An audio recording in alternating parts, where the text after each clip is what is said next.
Hello students, welcome to PBA 432. This class is International Business Management. Today I will be covering Chapter 8, which is the cross-national cooperation and agreements. Basically, in this chapter, we will talk about different forms of economic integration and examine the roles of the various international organizations and international trade agreements, including the general agreements on tariffs and trade, World Trade Organization, and we're going to be looking at their roles in the expansion of world trade. We will then discuss the major benefits of regional economic integration and comparing and contrasting different regional groupings in different parts of the world.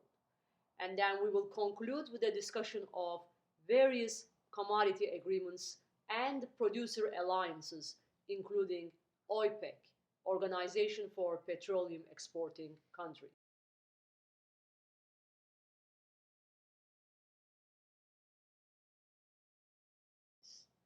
So here are the learning objectives of the chapter, which mainly includes discussing and learning major types of international economic integration. And we will discuss the role of the World Trade Organization and how it is working to reduce trade barriers on a global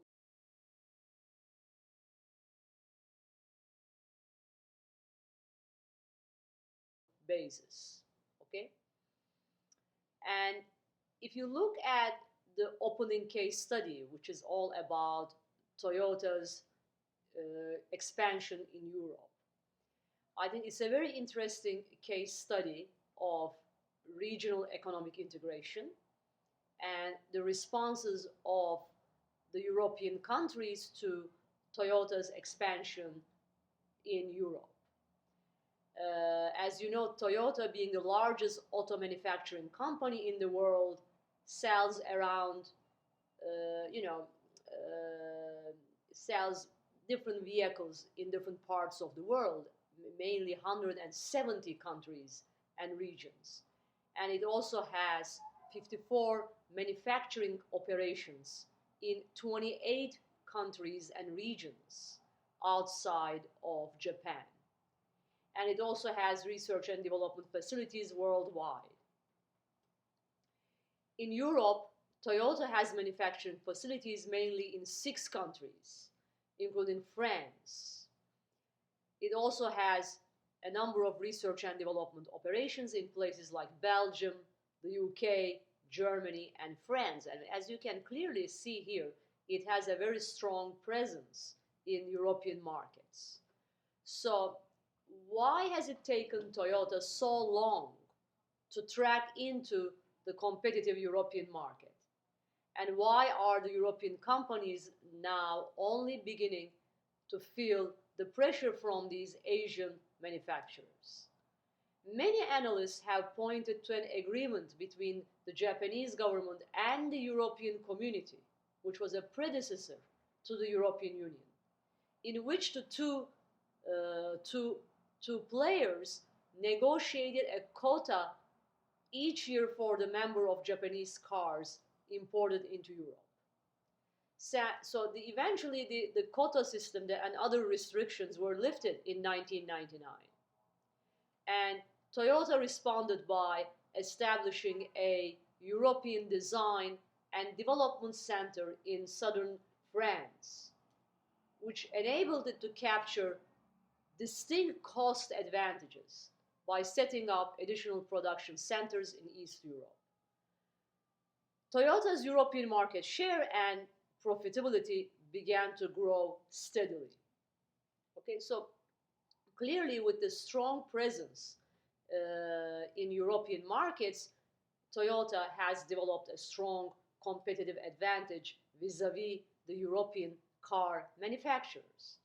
So the question is worth asking.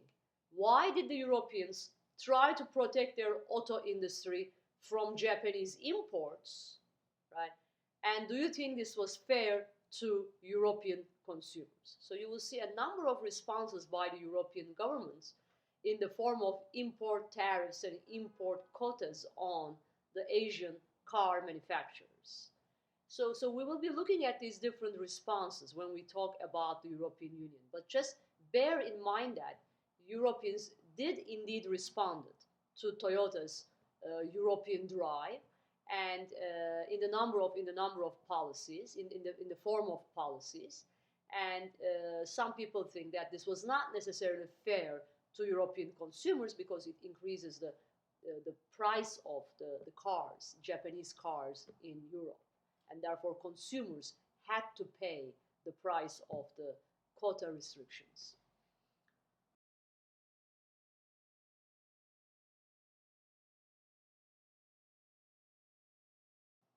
So, so starting with the learning objective 1, we're defining economic integration.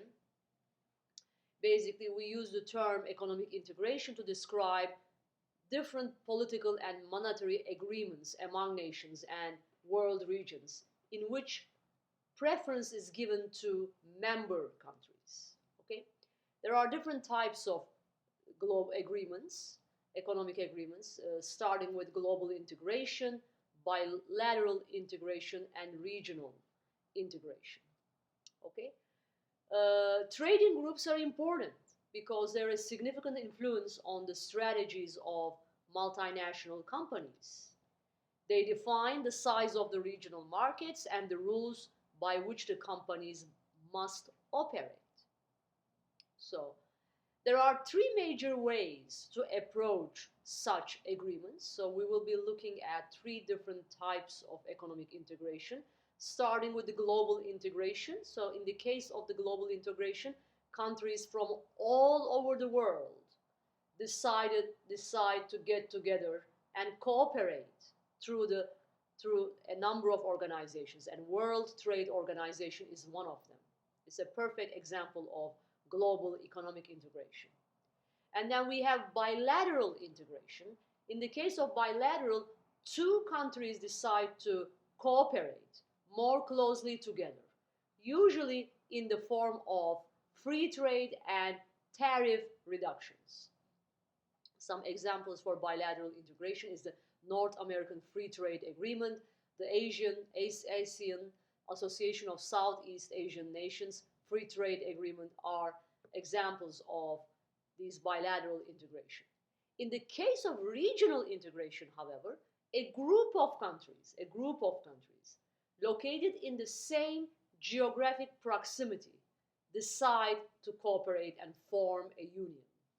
So the best example for regional integration is European Union, because it is the group of countries that are all located in Europe decided to form a unity and decide to cooperate.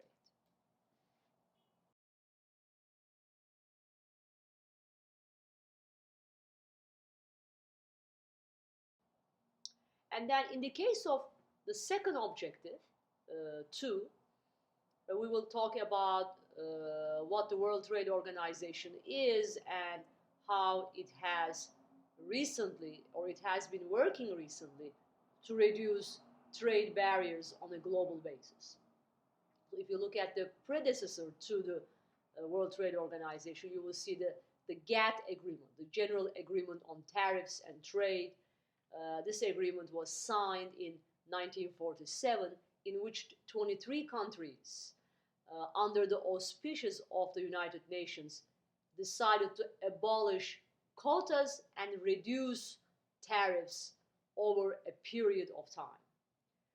So by the time the WTO replaced GATT in 1995, 125 nations had become members of WTO.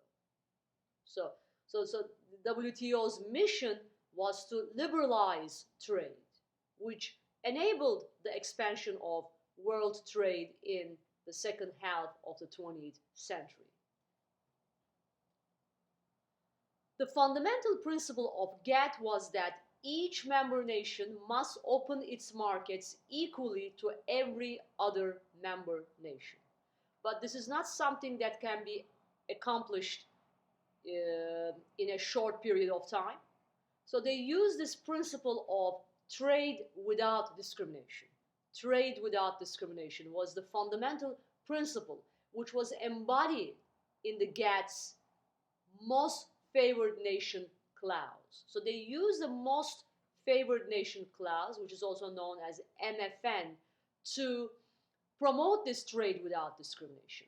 So what is this most favored nation clause? It is a clause that establishes the following. Once a country and its trading partners had agreed to reduce a tariff, the tariff cut was automatically extended to every other member country of GATT. So as long as countries belong to GATT, they would benefit from tariff reductions. But first, the first step was that once a country and its trading partner agrees to reduce the tariff, that tariff cut was automatically applied to every other member country, irrespective of whether the country signed the GATT agreement. So these countries did not have to be members of GATT. Okay?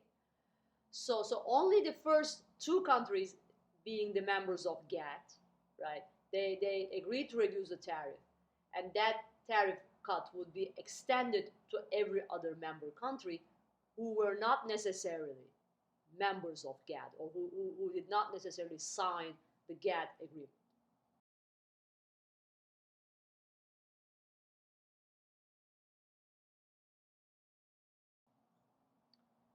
So eventually, WTO replaced GATT, adopting the principles and the trade agreements that were already in place under GATT. But WTO expanded its mission to include trade in services, investment, intellectual property, sanitary measures, plant health, agriculture, and textiles, as well as technical barriers to trade. Okay, so what really distinguished or differentiated WTO and GATT was that the GATT expanded its mission of reducing quotas and tariffs to sectors of the economy that were not typically included under GATT, including the trade in services, investment, intellectual property, and so forth and so on. So as you can imagine, the World Trade Organization is the major body for reciprocal trade negotiations and also enforcement of trade agreements. So therefore, it is responsible for two major functions. Number one, reciprocal trade negotiations, including reduction of barriers to trade, and also enforcement of trade agreements. Okay? WTO basically also used the most favored nation clause. In other words, it continued the most favored nation clause of GATT, which implies that member countries should trade without discrimination. Okay? So they continued the trade without discrimination clause, which was protected under the most favored nation clause. Basically giving foreign products national treatment. So although the WTO restricts this privilege to official members, some exceptions are allowed, especially for developing countries or countries that are part of a regional or bilateral trading group. Okay? For instance, what does this really mean in the case of the developing countries? So if we look at the example of most favored nation and how it works in real life. For instance, what the WTO did, it gave preferential treatment, right? It gave preferential treatment to developing countries' manufactured products. okay, over those from industrial countries, okay? Because since the developing countries are in the process of development, they need access to global markets. They need access to European markets, to American markets. Therefore, developing countries' products were given preferential treatment over those from industrial countries. So concessions were also granted to members within a regional trading alliance, such as the European Union. And those concessions have not been extended to countries outside of alliance. For instance, countries can raise barriers against other member countries if they feel they are trading unfairly. So exceptions can be made in times of war and international tension. Okay? So if you look at the WTO's role in dispute settlement, here are some of the most important things that WTO play. So when there is a dispute between the countries, right? WTO can use a settlement mechanism in which countries may bring charges of unfair trade practices to a panel in WTO. So WTO panel will judge. There will be judges in the WTO panel which will figure out whether there is any unfair trade relationships going on between the countries. So many countries, as a result, may bring these charges of unfair trade practices to a WTO panel, and after that, the countries that have been accused of violating free trade or norms of trade can appeal the decision to a WTO panel. So there are limits on all stages of deliberations, and the WTO's rulings are binding. If an offending country fails to comply with the panel's judgment, its trading partners, on the other hand, have the right to compensation. In other words, the offending country can be barred from trading, right? Or nobody trades with the offending country by putting restrictions, embargoes, but its trading partners have the right to compensation. If this penalty is ineffective, then the offending country's trading partners have the right to impose countervailing sanctions on the offending country.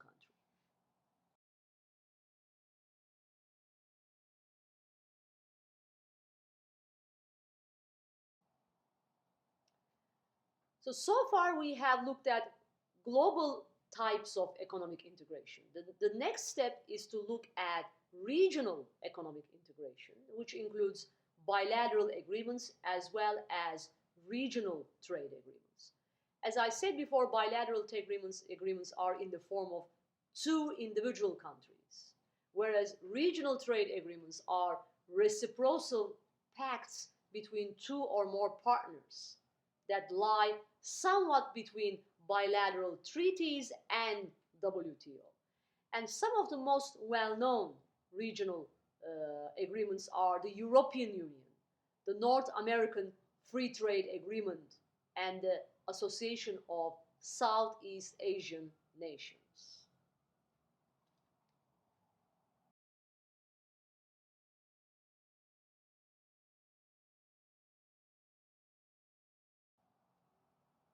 So there is a reason why countries decide to get together and form a cooperation.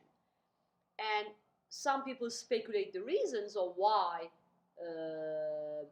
regional economic integration occurs.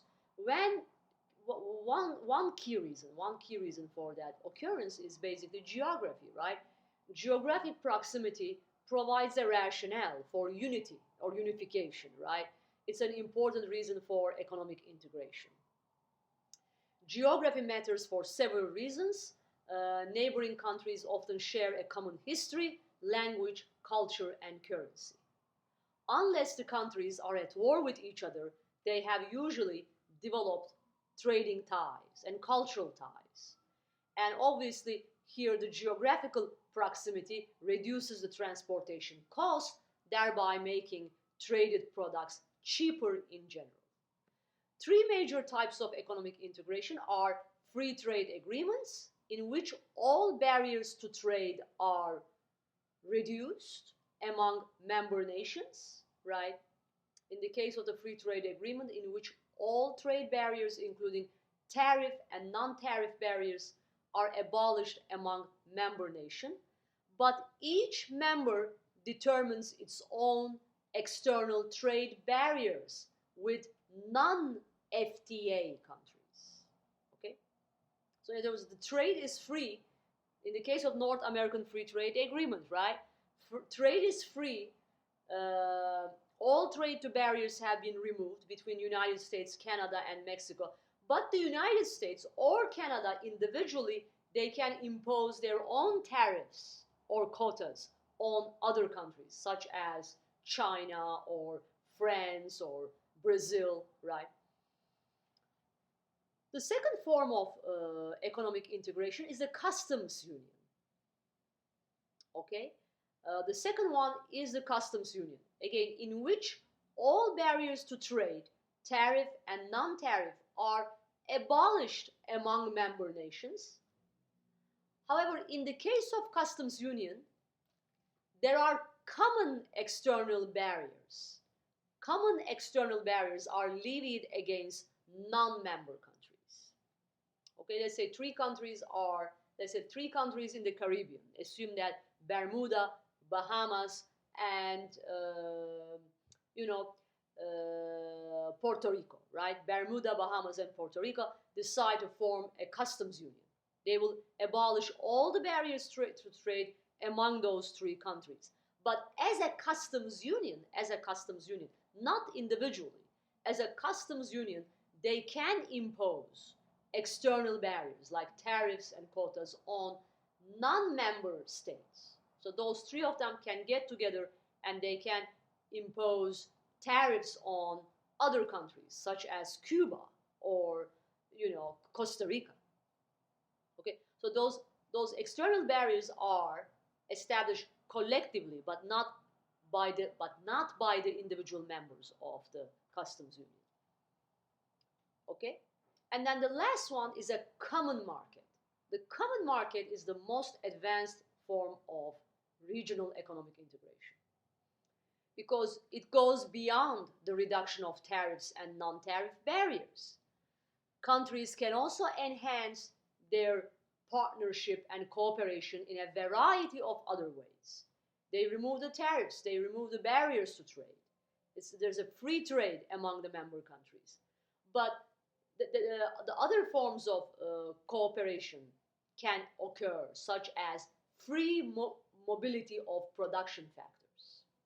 Okay? Free mobility of production factors, as in the case of European Union, right? Not only the production factors move, capital moves, and also labor moves. If, let's say, an Italian who is a citizen of Italy, right, also becomes a citizen of European Union, but not only they get work permit within the European Union, but they also get work permit in different parts of European Union, right? An Italian can go and work in France, which is also a member of European Union. An Italian or a Spanish or a Greek person can go and work in Poland. A Polish person can go and work in Spain, right? So adding the free mobility of production and labor factors, therefore, results in the common market. So common market members enjoy privileges that the members of customs union and free trade agreements do not enjoy, including mobility of production and labor factors. Okay?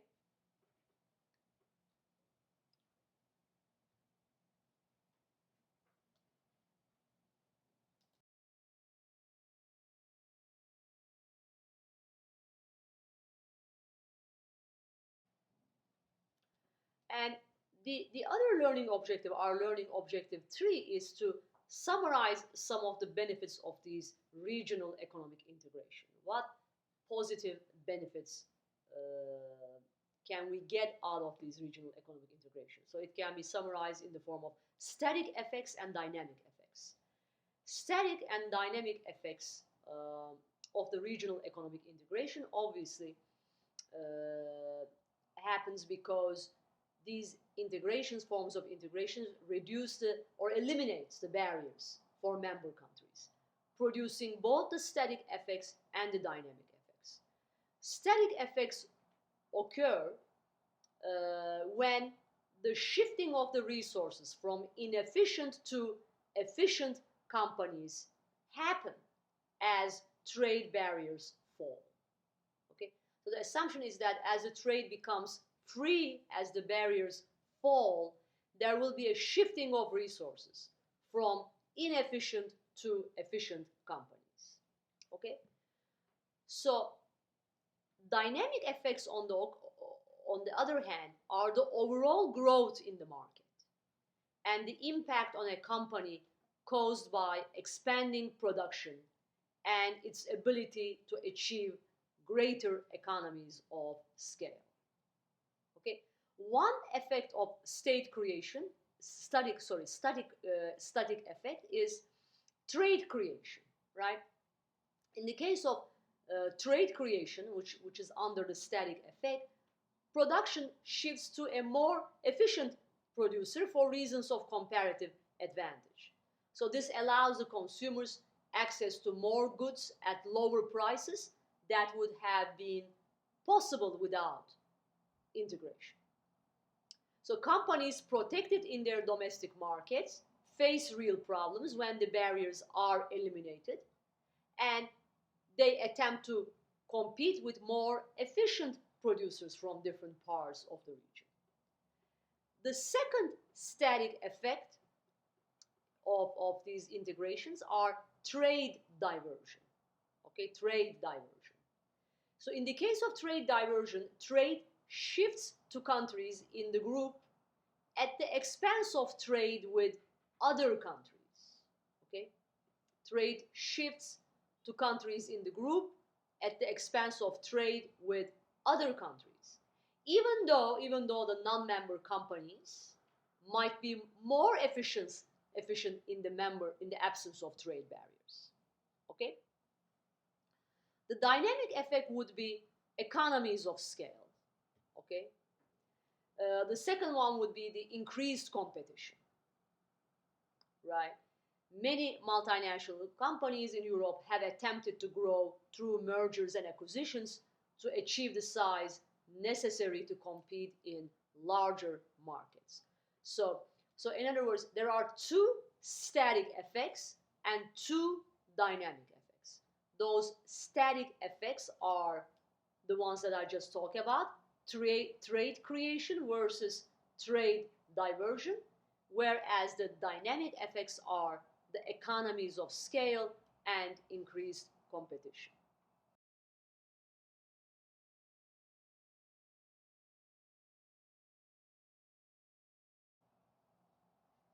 Here are the impact of the trade agreements. As we have seen, the trade impact would be in the form of creation versus diversion, right? And then we will see the investment impact, how the investment is shifting from less efficient to more efficient firms, possibly leading to more foreign direct investment.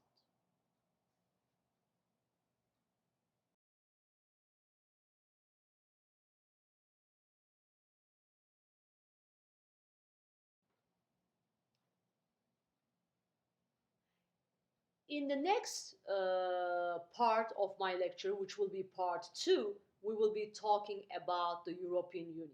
So far, I have covered different forms of regional economic integration, starting with the global integration and then bilateral integration, and we talk about the regional economic integration.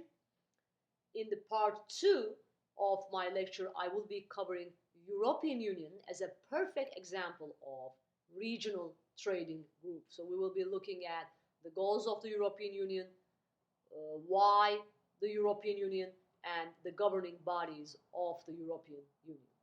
Thanks for listening to my lecture so far, and I will see you in part 2 of chapter 8. Have a good day.